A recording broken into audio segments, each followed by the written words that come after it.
We are Christians. We are Catholic professional Theresian educators. We belong to a community of committed men and women.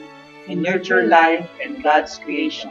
We embrace the innovations and challenges of education of 21st century. We make learning fun, dynamic, engaging, purposeful, and relevant. We teach students to be critical thinkers, capable of recreating knowledge. We lead students to explore and discover the world. Question and solve analytically, maging makabayan at may pagpapahalaga sa pagkakakilanlang Pilipino. Maging responsable at produktibong mamamayan.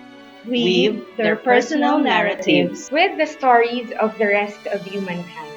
Craft and create life-giving opportunities. Become logical and responsible netizens.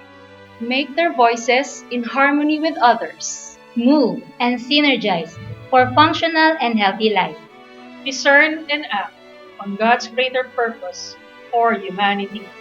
We are their friends, coaches, listeners, and supporters who help them realize their full potential. We advocate simple lifestyle, Service for the poor and care for the environment. guided by the ICM Spirituality and Charism.